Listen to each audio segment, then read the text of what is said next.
Rebelião no Degase de Volta Redonda deixa 13 internos feridos. Local foi incendiado. Operação de combate às drogas desarticula a quadrilha que atuava em Valença.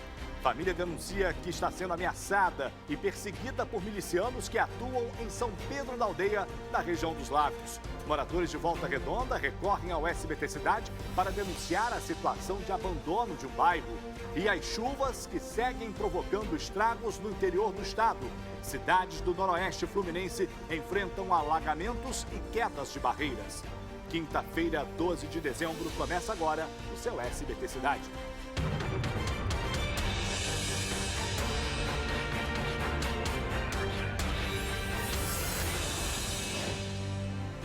Olá, muito boa noite, bem-vindo, bem-vinda a mais uma edição do seu SBT Cidade, que vai até esbarrar no seu SBT Brasil com os fatos que são destaque em todo o estado do Rio de Janeiro. A gente abre a edição de hoje falando desse caso absurdo que uma família denunciou que está sendo ameaçada e perseguida por milicianos que atuam em São Pedro da Aldeia, na região dos Lagos. Uma jovem chegou a ser presa injustamente e levada para um presídio masculino após seu pai denunciar a ação dos criminosos. Veja só.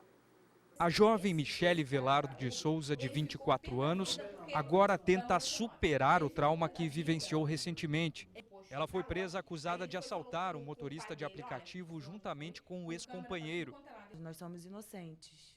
Como que uma pessoa do meu estado, eu ia cometer algum crime que eu não conseguia nem andar, não tinha nem um mês ainda operada. Meu acidente foi em agosto, eu ia fazer um mês ainda de operada. Michele solicitou o serviço em seu próprio endereço por estar com dificuldades de locomoção devido a um acidente. No caminho, decidiu interromper a corrida porque o motorista, filho de um policial militar, desviou o caminho. O motorista foi fazer um outro caminho, foi percorrer um outro caminho sentido contrário para onde a gente ia. Aí eu fiz o cancelamento, acionei o 190 já no aplicativo dando a denúncia.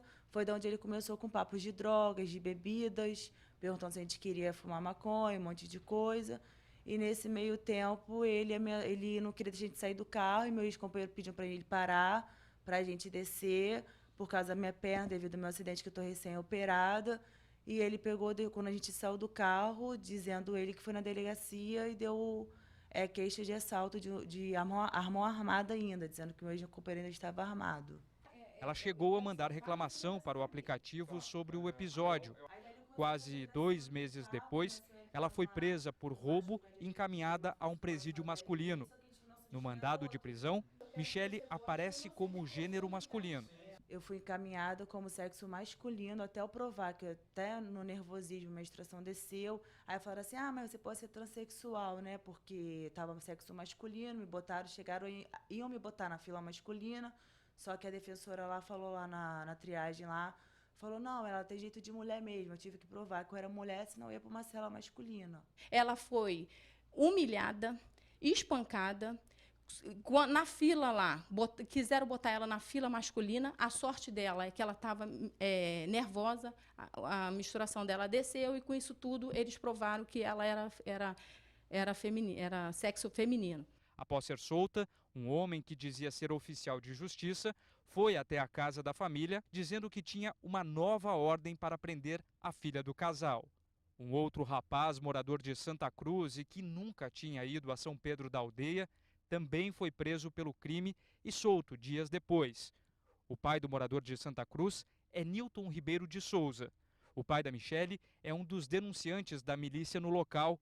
Nilton concluiu que os milicianos achavam que o jovem de Santa Cruz era o filho dele.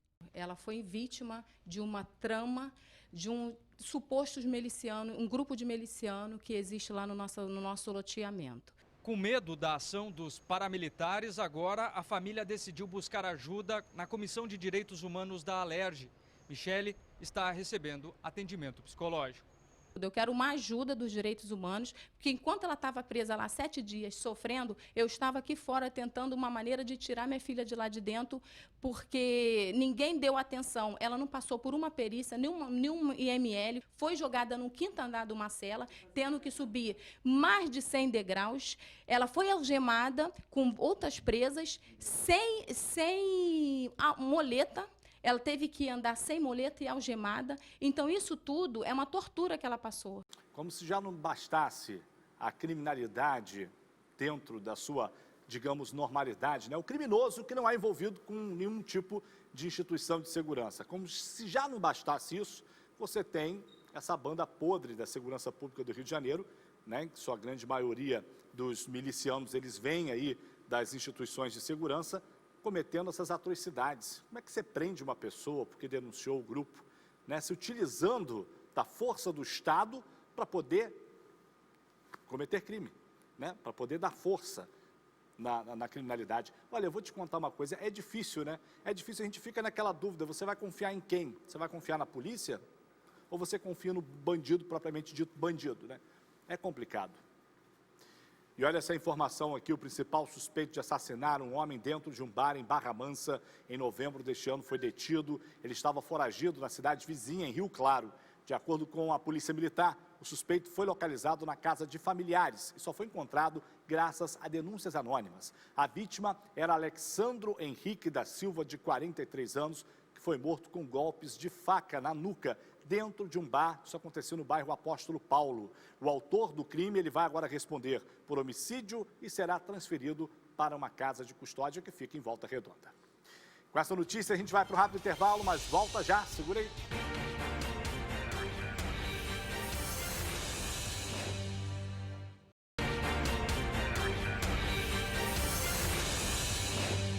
Já voltamos no intervalo, com aquele abraço para você que acompanha a gente todos os dias aí no interior do estado, você que está ligado com a gente lá na região dos lagos, Cabo Frio, Búzios, São Pedro da Aldeia, você de Arraial do Cabo, aquele abraço carinhoso, Araruama, Saquarema, Iguaba, está todo mundo ligado aqui no SBT Cidade.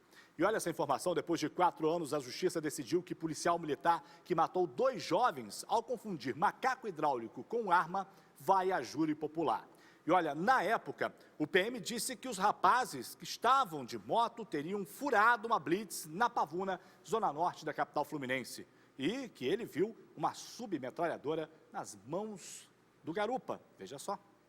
O caso aconteceu em outubro de 2015, quando os 2 jovens circulavam de moto na Pavuna.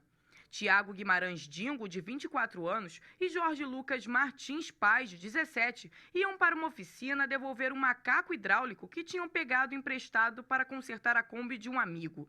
O sargento Carlos Fernandes Dias Chaves, na época lotado no batalhão de Irajá, disse em depoimento que os rapazes faziam disque drogas, que viu uma submetralhadora nas mãos do garupa e que atirou ao pensar que sua equipe corria perigo. Mas em escutas telefônicas, um colega contou que os outros policiais disseram para ele não atirar, que não era arma e que ele disparou mesmo assim. Um ano depois do caso, o agente, que permaneceu trabalhando, foi atingido por um tiro de fuzil disparado por um traficante no Morro do Chapadão e perdeu 3 dedos do pé. Mesmo assim, voltou ao patrulhamento de rua pouco depois.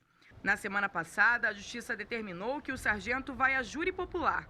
Ele também teve o porte de arma suspenso e foi afastado da corporação. O julgamento ainda não teve data divulgada. Na época do crime, um dos jovens, Tiago, descobriu que a mulher estava grávida. Segundo parentes, ele passou a trabalhar em dobro como mototaxista para comprar o enxoval do bebê, que nasceu 2 meses depois da morte do pai. Olha, se tem uma coisa na justiça que eu confio, é no júri popular. Porque a gente teve o caso da engenheira agora, que não foi a júri popular, teve o julgamento, demorou aí anos e anos para o julgamento acontecer, os policiais foram absolvidos ali na cara limpa, né? Com essa situação, tendo o júri popular, alimenta as esperanças de que a justiça vai ser feita. A gente espera. A Polícia Civil investiga o uso de pelo menos um carro particular na operação do Batalhão de Operações Especiais no Morro do Dendê, na zona norte do Rio de Janeiro. Nessa operação, 4 homens foram mortos, entre eles o comediante Bonitinho. Veja só. Esse carro branco que aparece saindo de uma vaga teria sido usado por policiais militares do Batalhão de Operações Especiais em uma ação no Morro do Dendê, na Ilha do Governador. O veículo não seria uma viatura descaracterizada da PM, mas um carro particular. O uso desse tipo de veículo é proibido em ações policiais. A denúncia está sendo investigada por policiais da Divisão de Homicídios. A operação do BOPE foi realizada na madrugada do dia 5 de dezembro. Segundo a PM, houve confronto e 4 homens foram mortos. Entre eles, o comediante Diego Farias, conhecido como Bonitinho. Bonitinho estava acompanhado de 2 empresários e um amigo. Eles estavam saindo da comunidade após uma apresentação do humorista na festa de aniversário do chefe do tráfico do Morro, Marcos Vinícius dos Santos, conhecido como Chapola. O carro em que eles estavam foi atingido por 19 tiros. Na última terça-feira, o Ministério Público já tinha pedido explicações à Polícia Militar sobre o uso de veículos sem identificação em ações policiais no estado. Informações ainda não confirmadas oficialmente levantam a hipótese de que os tiros que atingiram o carro do comediante teriam sido disparados por ocupantes desses veículos descaracterizados. Uma perícia da Polícia Civil também teria indicado que os tiros foram dados de perto e não a longa distância, como afirmaram em depoimento os policiais militares que participaram da ação. Quase toda semana, né? A gente tem aqui as instituições de segurança, Polícia Militar, Polícia Civil, seja qual tipo de polícia, sempre respondendo, tendo que explicar por que determinada ação terminou de maneira desastrosa, né? É difícil assim. E o Tribunal Superior Eleitoral confirmou a cassação dos diplomas da prefeita de Italva, Margarete de Souza Rodrigues, do PP, e também do vice dela, o vice-prefeito, o Bruno Silva de Souza, do PV. Isso por compra de votos nas eleições de 2016. Pois é, foi determinada a execução imediata dessa decisão, assim que seja publicado o acórdão com a comunicação do Tribunal Regional Eleitoral do Rio de Janeiro, para que providencie aí novas eleições para os cargos lá no município de Italva. Então, provavelmente vai ter novas eleições, vamos acompanhar os desdobramentos. Vamos a outras notícias pelo estado, vamos ao nosso giro.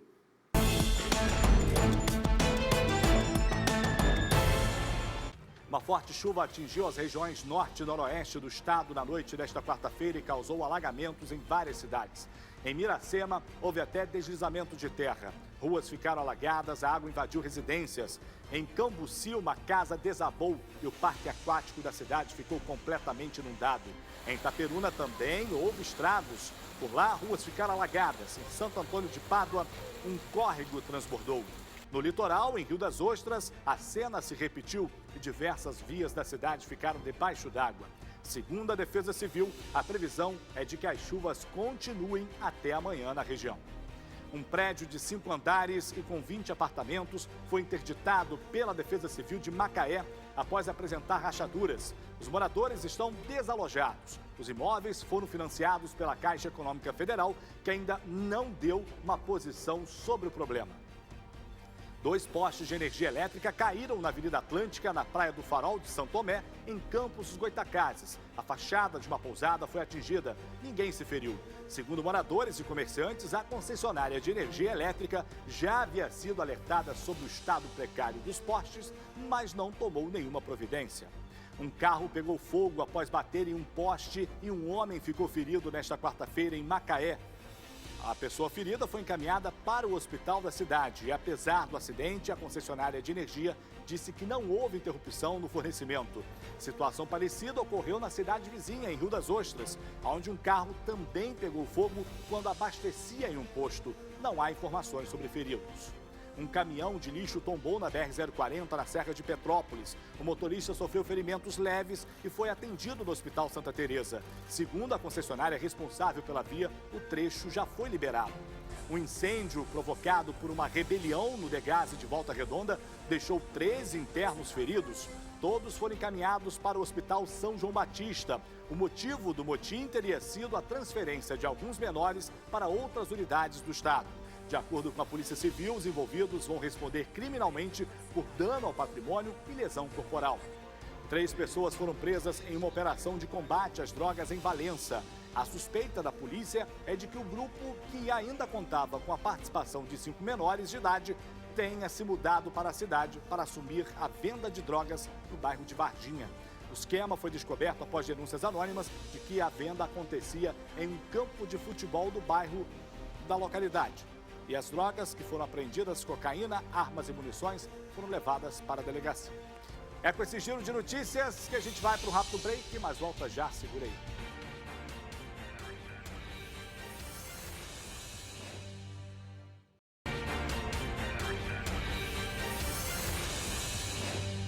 Atenção, moradores de Barra do Piraí, Barra Mansa, Valença, Volta Redonda, Partido Alferes, Petrópolis, Resende, Três Rios. O melhor centro universitário do estado do Rio de Janeiro está na sua cidade. Unifá, Centro Universitário de Valença, expandiu o seu ensino à distância e agora está presente em 8 cidades, em mais 8 cidades da região sul do estado do Rio de Janeiro. São 8 novas cidades, levando aí uma educação transformadora para cada vez mais pessoas. Para ingressar em 2020, as inscrições já estão abertas e também com uma super promoção inacreditável. Gente, a primeira mensalidade por apenas R$ 39,90. É isso mesmo, primeira mensalidade por apenas R$ 39,90. São mais de 20 cursos disponíveis para realizar o seu sonho de graduar com qualidade e dar um salto na sua carreira. Não perca tempo, acesse unifaa.edu.br e inscreva-se. Unifaa, educação que transforma.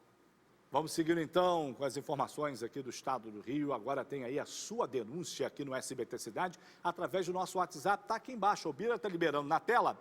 É o seguinte, pais e responsáveis dos alunos aí da Escola Municipal Professora Marília Plansan, que fica no bairro Jardim Esperança, em Cabo Frio, estão aí reclamando do estado precário da unidade. Há quase 2 meses, a gente mostrou aqui, inclusive, o teto da escola desabou. E, por segurança, claro, as crianças foram até remanejadas para outras 2 unidades de ensino. Mas, segundo os moradores lá do bairro, nem os escombros foram retirados, como vocês veem aí nas fotos. Eles dizem ainda que uma reforma foi prometida pela prefeitura, mas até agora nenhum sinal de obras no local. A gente tem resposta da Prefeitura de Cabo Frio? Tem, né? Vamos ver aqui. Olha, a Secretaria de Educação de Cabo Frio informou por meio de nota que a licitação para a reforma geral da escola está marcada para o dia 26 de dezembro, um dia depois do Natal, hein? Pois é. O projeto foi orçado em R$ 477 mil, inclui a retirada dos escombros e a recuperação de toda a parte estrutural, incluindo telhado, muro, redes elétrica, hidráulica e também sanitárias. A previsão é de que as obras comecem em janeiro do ano que vem e que a escola já esteja pronta para receber os alunos no início do próximo ano letivo. Você, morador aí do bairro Jardim Esperança, vou combinar o seguinte com vocês. Se no ano que vem essa escola não estiver pronta, manda para a gente a reclamação de novo, a gente vai cobrar uma solução, né? Porque tem tempo. Estão prometendo que vão fazer as obras em janeiro, que façam. E por falar em descaso, né? Rua com asfalto precário, cheia de lama, sem escoamento de água pluvial.